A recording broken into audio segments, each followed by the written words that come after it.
the word anti is loaded, but I think of it as an anti-consumerist mindset. What's a consumerist mindset? I need something.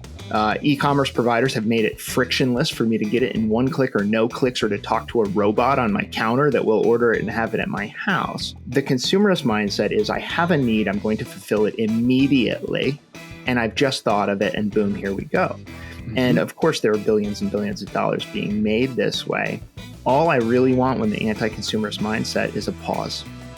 Hello and welcome to the Optimal Agency Podcast. My name is Patrick Cummings. As always, I am joined by my friend John Gilson. Together with you, we are exploring the ideas of agency, diving deep to discover a set of guidelines on how each of us can best operate in the day-to-day to maximize our personal autonomy, professional freedom, and ultimately our positive impact on the world. Thank you so much for tuning into the show. How are you, John? I'm great, Pat. Excellent. I'm happy to hear it. I'm happy to see you. We're going to do something slightly different. We're going to tweak what we've been doing just a little bit. We're going to do this week, we're going to do a longer discussion on how we can own our lives by becoming optimal agents. And then every other week, we're going to bring in listener questions. So next week, we'll have a listener question episode. This time will be a bit of a deeper dive on this particular subject of agency. So this week, we're going to talk about how to stop buying stuff we do not need. And then we'll wrap up with a little recommendation on where to go deeper on this idea if you would like to. Ready to go? Let's do it.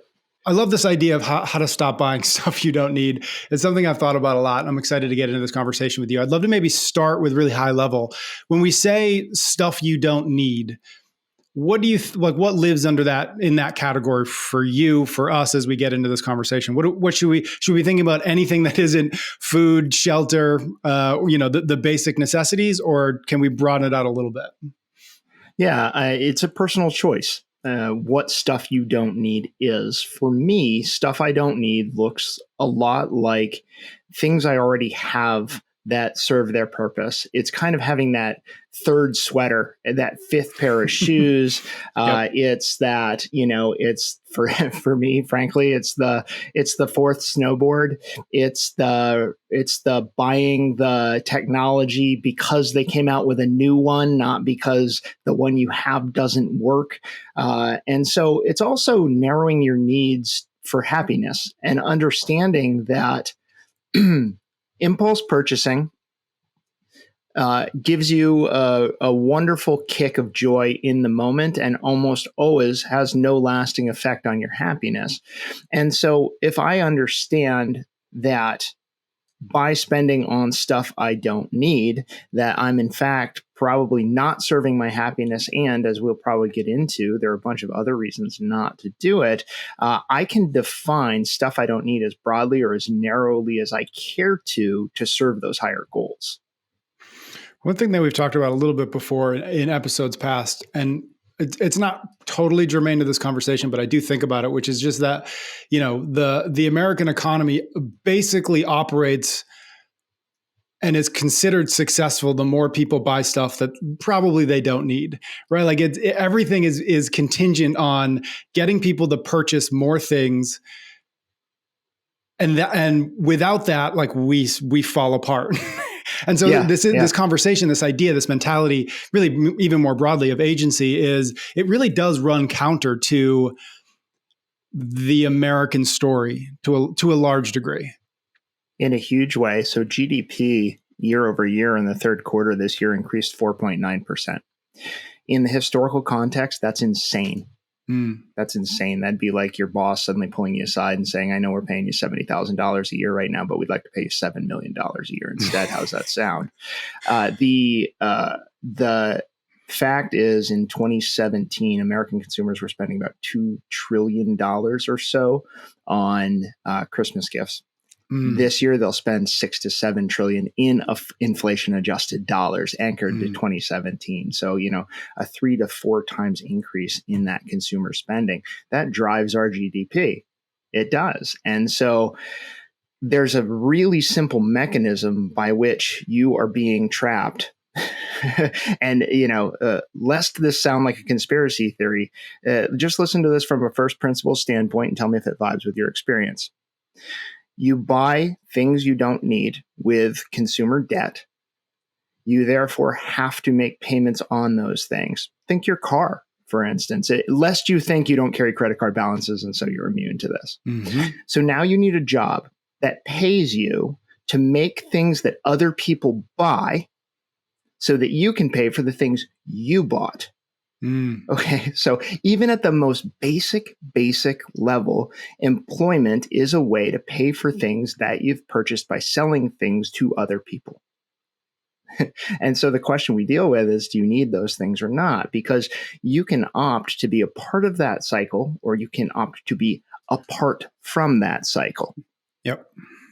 And that in large part comes down to your pursuit or our pursuit of agency and being willing to prioritize that over some of the things we're going to talk about, I think, today. Yeah, absolutely. Okay, so let's dive into the first why does it matter? Why does it matter that we start to pay attention, or we start to figure out how to buy fewer things that we do not need? Why does it matter? Why is this part of this pursuit, as we're saying, of agency? Well, let's start with the obvious one. Let's start with wealth.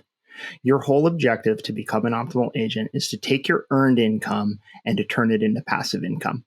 We do that by saving the difference between our income and our expenses and investing that in appreciating assets, right? Think stocks, think bonds, think CDs, think US Treasury bills, et cetera. And so every dollar I don't elect to spend on a consumer purchase or something I don't need is a dollar available to me, that earned income dollar, that I can turn into a passive income dollar. And when I do that often enough, and I get in the habit of doing that, what happens not in the first year or the second year or the third year, but the 10th year and the 20th year, is I have generated so much passive income by converting my earned income over that work becomes elective, hopefully at a much younger age than traditional retirement. So the wealth reason is probably paramount for me. The second why on how to stop buying, and I love you keep saying stuff. You're so PG. It's good. How to stop buying stuff you don't need. No, you're doing a good job. You're doing a good job. It's acting with purpose. For me, a lot of agency is someone deciding this for you, or are you deciding it yourself? And there are people who are highly paid, including myself in my history, to market things to you, to use the psychological manipulation necessary to get you to part with your credit card number. And every time I can fight that urge, I'm exhibiting control over my own choices. I'm not letting somebody else make those choices for me. So the third reason, and this one I didn't think about for a lot of my life, to be honest, but I do now. And that's consumption has externalities. Okay, so I order something off of Amazon.com, right? Well, how did it get here? Well, it was in a warehouse that's HVAC controlled, that's consuming vast amounts of energy to keep its lights on, run its robots, and help Jeff Bezos' personal portfolio. Okay, that thing gets into a U.S. Postal Service, Amazon, or UPS truck that burns gasoline to get to me, right? Uses tires, depreciates a truck, etc. It shows up at my door where I open it and I'm left with probably some piece of plastic packaging in addition to the thing. And I'm left with a cardboard box that now another truck has to come to my house, pick up, bring to a recycling center, which uses energy. You know, and we talk about this in a term that I don't like, which is a carbon footprint, right? How much carbon is being used to get this thing to me? How much carbon is contained in this thing, et cetera? Why don't I use it? Because you've heard it so much, you tune it out. So start thinking about this term, externalities. What are all of the negative and positive impacts of the thing I'm doing?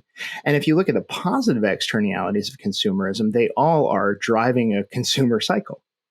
Right? It's helping US GDP, which means it's helping my stock portfolio, and I am a red-blooded American, so I have no, you don't have to do that. Everybody else will carry on, you know? And so if you stop buying stuff you don't need, you'll increase your wealth, you'll be exhibiting control, and you'll be limiting your externalities in the world, all of which are wonderful things.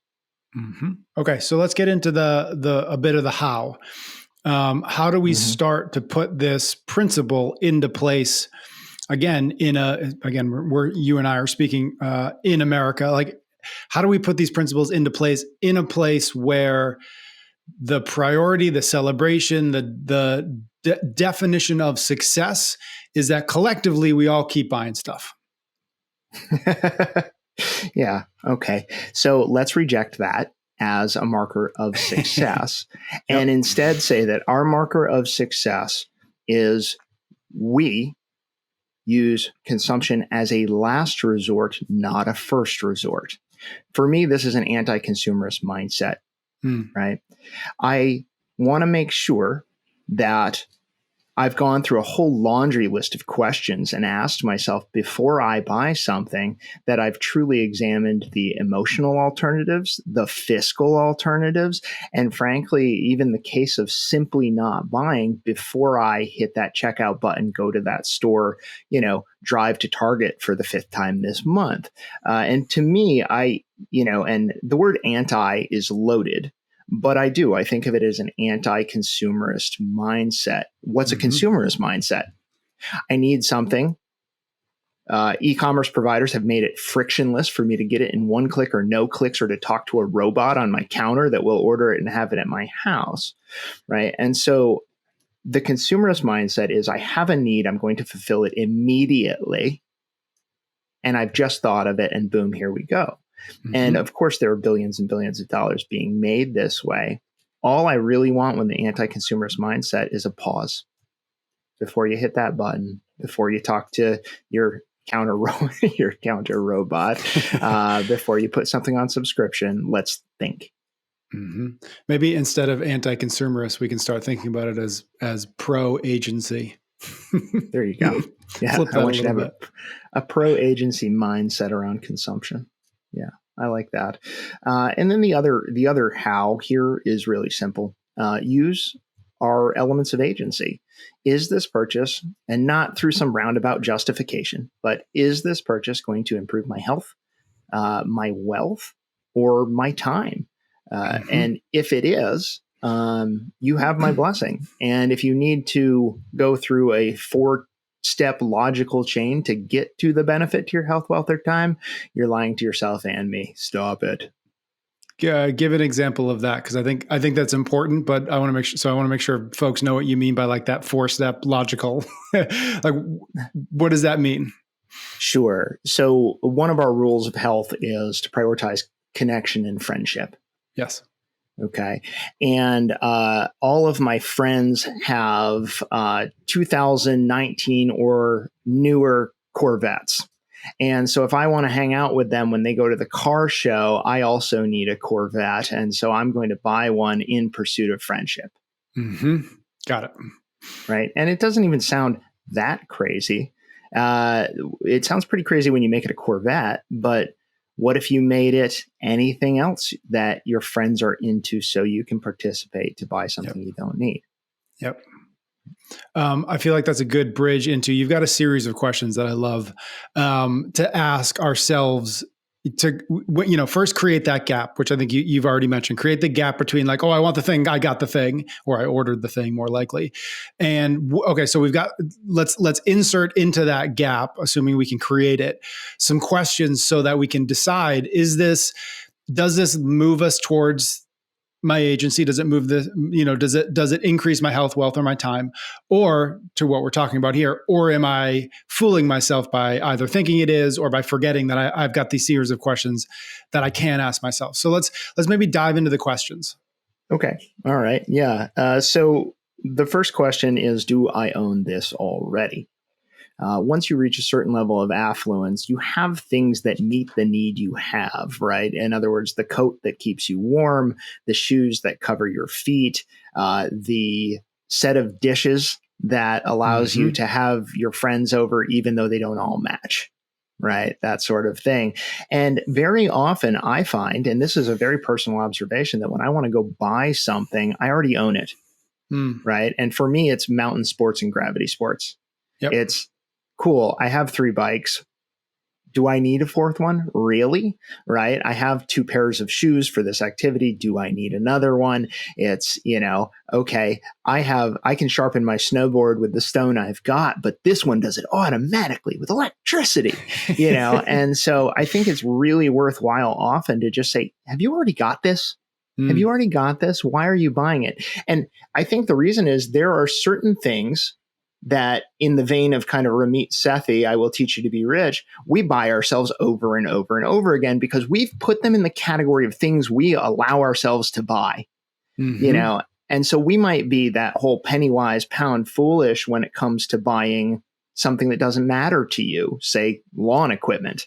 Right. But then you're willing to go absolutely off the rails buying in-game downloads in Fortnite or whatever it is. Right. And so I think the question, do I already own this, subverts our natural tendency to give ourselves permission to go nuts in any given category of expenditure.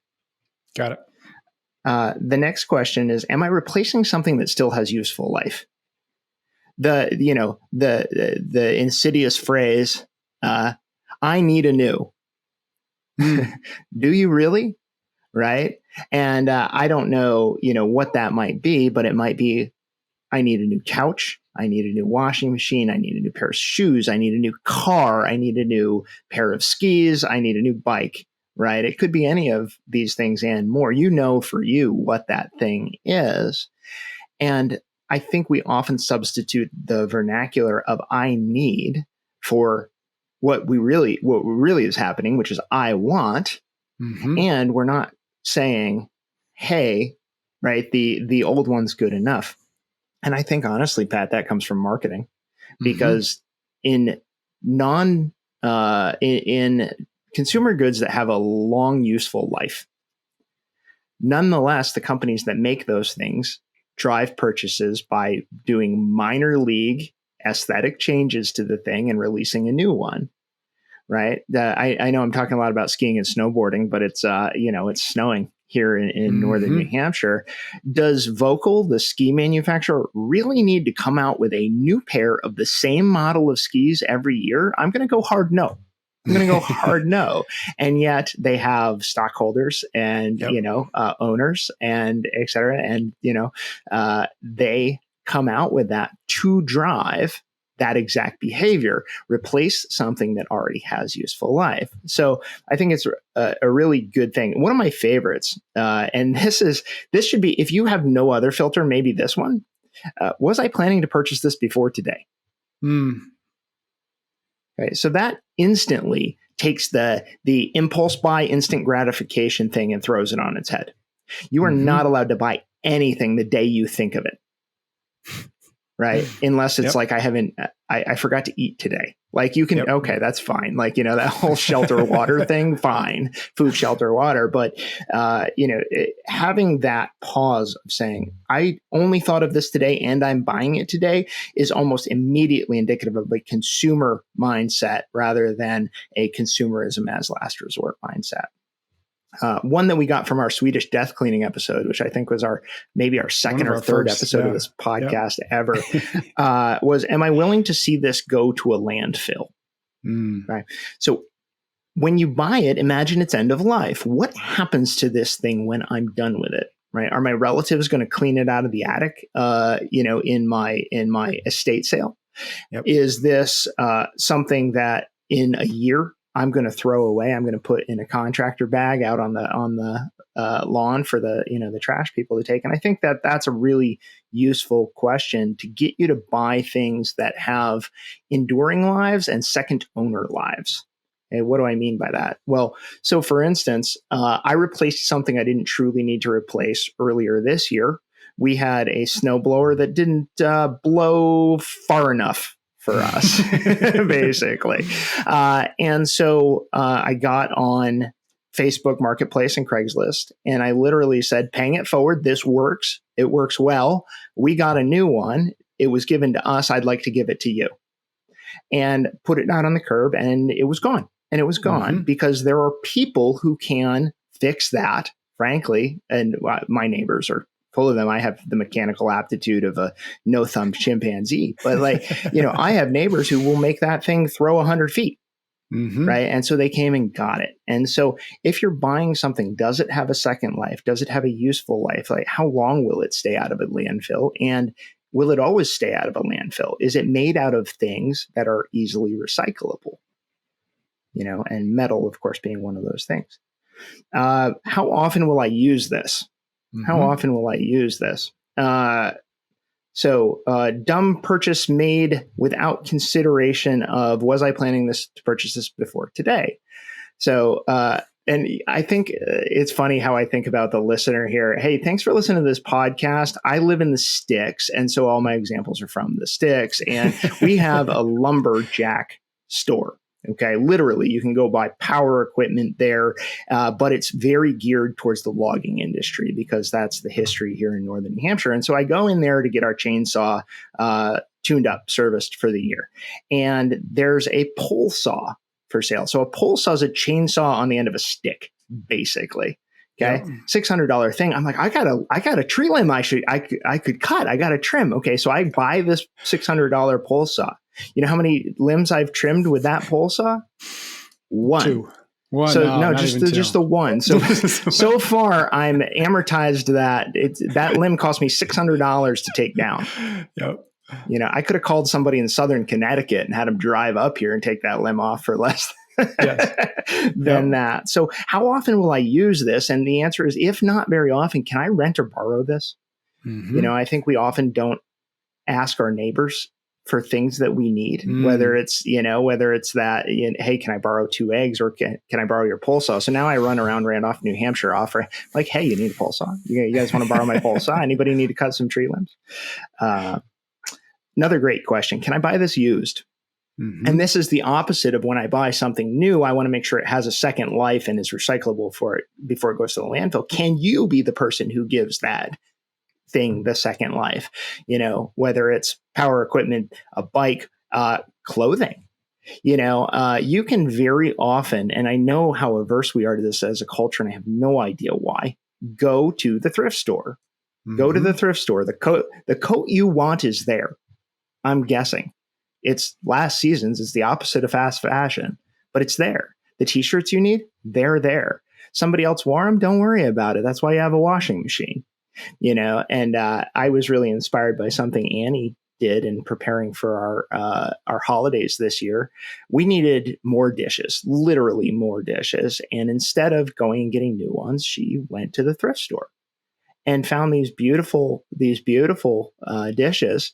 And actually, just for giggles, went on eBay to see if the same dishes were on eBay, and they were at approximately 10 times the price. She'd paid $10 for something that was going for eBay on 100, 150.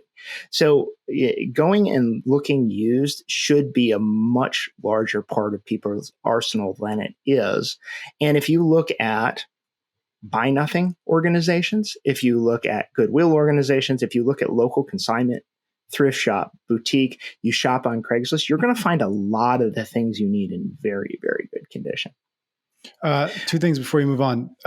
One of the things that I love doing, and I do it all the time, is when I'm looking to buy new books, I still do it on Amazon, but Amazon sells, or they third-party used books. And 97% of the time I can get the exact book I'm looking for, slightly used, but like no discernible difference between the new book and the old book. And so that's just a tiny thing that I try to do when I can. Second thing is a question, which is, you mentioned, for whatever reason, we don't like going into thrift shops. We don't like buying used. We don't like going on to Craigslist to buy the thing instead of buying it. Like, why? Do you have any sense or any insight into or opinion on what is our aversion to thrift or to buying secondhand, given that almost everything we need, short of like the iPhone 15, even though you can probably get that used now at this point, is like we can get the same thing slightly used. Why don't we like that? I can only guess why that's not common. I suspect it's harder. So just the friction of doing it, you don't know if it's there. So if I need dishes and I get on Amazon, I know the dishes are there and I know they'll be at the house in 2 days. And it's really convenient because I don't have to go anywhere. I don't have to look. There's no hunt. There's no hope. There's not, hey, do they have it? Do they not have it? Most secondhand retailers do not have good e-commerce presences. They don't have good listings. They don't have good photos. They don't even have listings, frankly. So you're going to those places on a crapshoot. So you've got to want to, and you've got to have the time to spend to do it. And I think that there's irony there. You work 8 hours a day, and you barely have time to work out, see your family, do those things, but you're working so you can buy things new, where if you bought everything you bought at half price, you wouldn't have to work as much. And so you'd have some time to go look for those things. And so you can kind of see that there's a cycle in that. We don't do it, I believe, first and foremost, because it's not convenient. The second is, I think there's a really strong aversion in current American culture to looking or feeling poor. I think poor, I mean, I know poor is a 4-letter word, but I think you know what I mean. I think we're really averse to ever being perceived that way. I can't tell you the last time I was with anybody but Annie and they said, I got this at the thrift store. Isn't it great? In our house, it's a virtue to get something wonderful at the thrift store.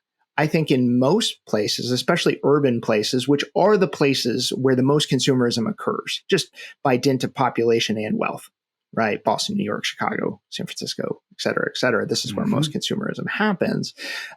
Nobody goes to a cocktail party and says, do you like my tux? I got it at Goodwill. So, I think that there's a cultural kind of gap against saving money through this. It's almost and there's a self-perception gap, right? I'm the type of person who can afford new. I'm the type of person who gets right. And so I think a lot of it, if you drill all the way down, is status related. Yes. Yeah, I think you're right. Before I push on, were there any more questions you wanted to slide in there? I think we've got, I counted 7. I'm going to do a quick review of them, but any more you want to slide in there before we move on? Yeah, one more. Okay. Can I make what I need instead of purchasing it? Got it. Yeah. So Patrick, when we were talking about starting to film this podcast, sent me an ad for a thing that essentially hangs your camera off of your monitor. Yep. Right. And it became very obvious to me it was a box with a pole on it. And so I went out to my garage and I cut a dowel. And I took a piece of wood I already had and I made the thing, and I'm looking at it right now as I'm talking to you, the $0 webcam holder.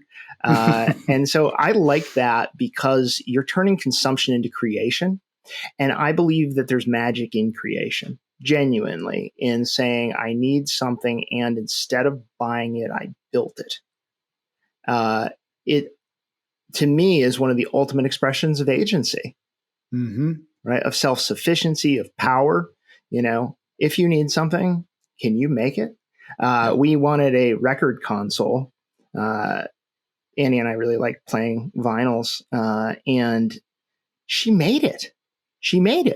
Out of some maple. It's very nice. And she'd never made furniture in her life. Well, that's not exactly true. She's made some ottomans and stuff like that, but she made it. And people come over and they go, that's really nice. Is it, it's custom. It's custom, right? And what did it cost? It was a sheet of maple plywood, a Craig pocket tool, a Craig pocket screw jig that allows you to put shelves together. And we're probably into it for $70. So anyway, I love that idea of, hey, can you become a maker? It reminds me of you and our history of the portable pull-up bar way back in the Wayback days, which is this thing you came up with when you and I had first discovered CrossFit and blah, blah, blah. We had this day of the week that the gym wasn't open. And so we'd go to the park and we'd do our little workouts. We'd have our friends come, we'd bring some kettlebells, and we're like, man, it'd be great to be able to do some pull-ups. And you were like, yeah, I can make one of those. And so through trial and error and a whole bunch of Home Depot parts, we came up with this thing that we ultimately called the portable pull-up bar, which was like, you remember the material better than I do, but we would make it. And then the first thing we sold at Again Faster was this portable pull-up bar. Like, hey guys, I know you want to do pull-ups when you're not at the gym. We've got this thing. It costs us whatever it costs us $60 to make. We'll sell it to you for $90. And that was how we started this e-com company that went on to go for 10 years. Yeah. Yeah. I mean, we turn $75 retail, about $40 worth of Home Depot parts, the portable pull-up bar, parlayed into an employer that at its peak employed about 80 people in 6 or 7 different countries. Yeah. So yeah, make stuff. Yeah. Okay. I'm gonna do a quick review of those questions. I think they're really important. I want to make sure we hit on them. Number one, do I already own this? Number two, am I replacing something I don't need to replace? Number three, was I planning to purchase this thing before today? Number four, am I willing to see this go to a landfill? Number five, how often will I use this? Number six, can I rent or borrow it? Number seven, can I buy this used? And number eight, can I make it instead of buying it? So I love those questions. I would love to dive into one more thing we wanted to hit on, which is advertising.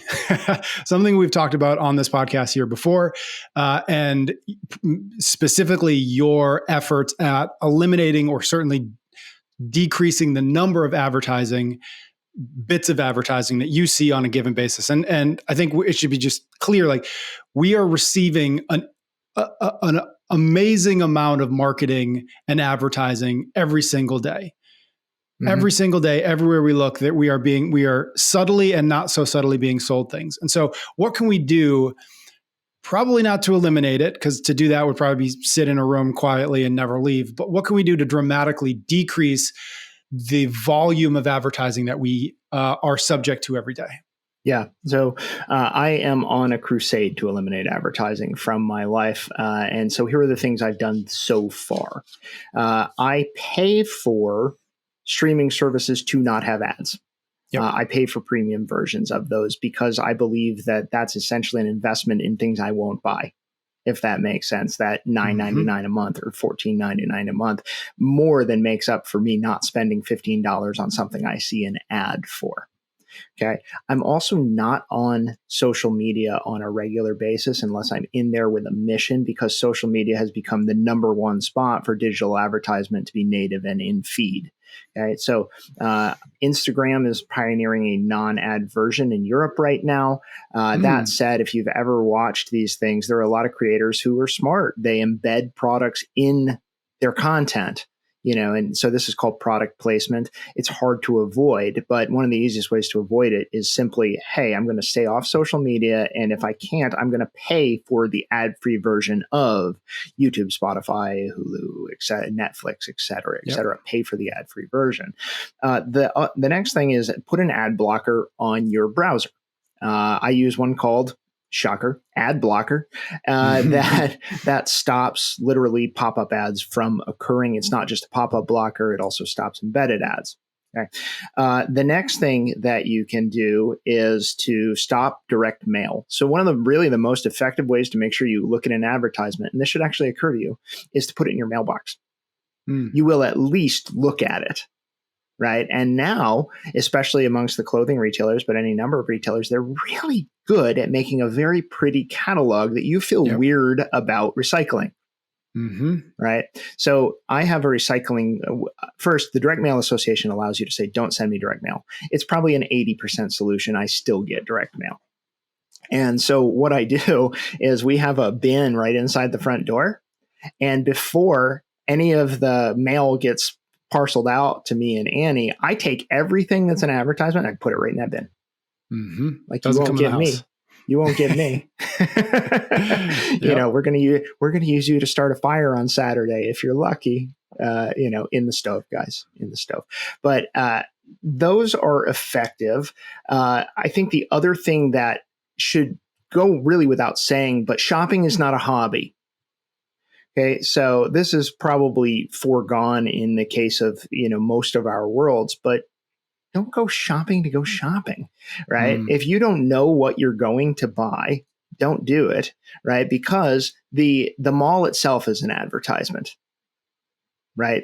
If it wasn't, they wouldn't have signs above the doors. If it wasn't, it wouldn't say 50% off boots in the window. So, don't go shopping. I think there are other creative ways to do this. One of my favorites is, even if I have subscribed to something for a discount on something I bought in the past, I'll unsubscribe from your newsletters, all of them. right? So even if it, and I've heard often from people I tell this to, well, how do you know when they're having a sale?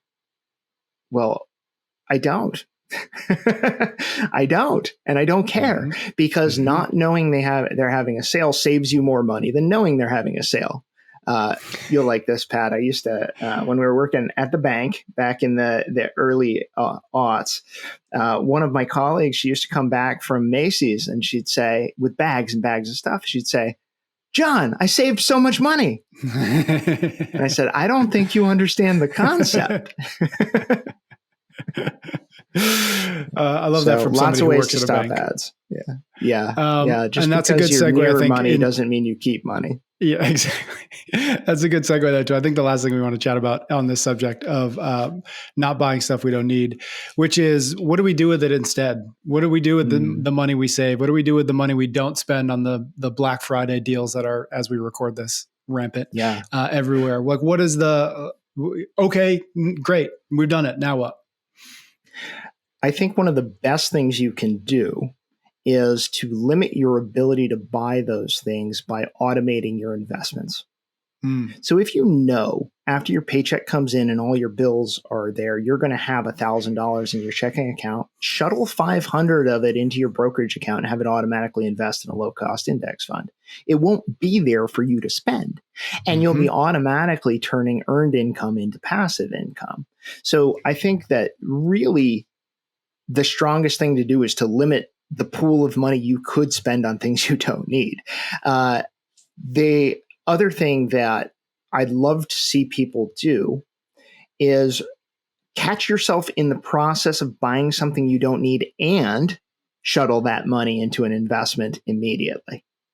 Okay, so I'm considering buying a $200 pair of boots. I realize I have boots. I don't need them, right? I'm unwilling to see those boots go to my house with those externalities on gasoline and energy. I'm unwilling to see them go to a landfill. Cool. I'm going to do the smart agency filled thing and buy $200, worth of bonds. Do it. Do it. I would love to see something like that. If you're in debt, it will feel good for you to catch yourself, take that $200 and pay down your car. It'll feel good. And you'll get the same neurochemical hit, maybe more enduring, than you would have gotten from having another tchotchke of thing in your house. So invest it, save it. If you can do it in the moment, awesome. If you can automate it so that you never even have the possibility of buying stuff you don't need, even better. Got it. All right. I think it's a good place to wrap up this conversation. Thank you for it. We're going to jump into a quick recommendation that I've got for folks if you want to dive maybe a little bit deeper in a slightly related but not exactly same subject matter. But first, we just want to let you know about the Optimal Agency white papers. If you've been listening to the show, you know we've got 18 rules and behaviors that we continue to come back to, reference, and explore. We've collected all of them into a series of free white papers. You can get them at optimalagency.co/white papers. You can explore the rules, the behaviors, as well as the meta rules, and importantly, our actionable guides for improving each element of agency, whether it's your health, your wealth, or your time. So again, optimalagency.co/white papers, free download. And thank you in advance for reading them. All right. So for our little closeout here, I just wanted to, in thinking about this conversation, a book came to mind, and it's one we've talked about a little bit before. We've mentioned it anyways, which is a book called The Good Life by Robert Waldinger. And Dr. Waldinger he runs the Harvard study on happiness and health, and that's not the name of it, but it's close enough. It's the longest longitudinal study ever done on human happiness. And this book, again, it's called The Good Life, is the culmination, or not the culmination, but the summation of what they've learned over these many, many years of studying people and seeing what actually makes people healthy and happy. And I'll give you the very quick Cliff's Notes, which is the relationships we build, the relationships we foster, the relationships we nurture are the things at the end of our lives that will make us the happiest and ultimately make us the healthiest as we go. And so I thought this was a good complement to this conversation that we're having, because it's I think a lot of times the thing we think we're doing when we're buying the new boots or the latest iPhone or the 80-inch TV and not the 40-inch TV is we think we're buying ourselves happiness, when almost nothing has shown or almost nothing proves that is the case. as opposed to what they've shown and what they've been able to prove with this study at Harvard, which is it's the people in our lives, it's the strength of our connections, it's the investment in those relationships that ultimately do make us happy and do ultimately make us healthy. And so I thought it was the nice complement to this anti-consumerist mentality that we've been talking about here. Well, instead of this, it's this. This is what we're actually aiming for. This is what we think we're accomplishing when we do that. Instead, point that energy, point that time, point those resources towards this, and you will probably get much closer to what you think you're aiming for when buying things you don't need. Yeah, and one of the tricks there, of course, is to buy things for other people and to buy experiences for your friends that you get to participate in. So thanks, Pat. That's a great racco. And I think I need to pick up that book again. I read it once and would love to have it burned in my brain. It also reminds me of what you just said, and I'm going to blank on the exact title of the episode we did, but we did an episode on how to spend money to make yourself happy. And some of that is in there, what you just mentioned. Spend it on other people, spend it on experiences, spend it on anticipating experiences with other people. So also recommend that episode. And maybe I'll put it in the show notes, PDF, what it was called. Yeah. Go ahead. It's called, If Money Isn't Making You Happy, You're Not Spending It Right, or something like that. And it's definitely in the newsletters as well. Cool. All right. Amazing. Thank you, John. Thank you everybody out there for listening. Thank you for your ratings and your reviews. Thank you especially for sharing the show with friends. That is the single best way that new folks will find us, and we appreciate it in advance. John and I will be back next week for another episode of Optimal Agency.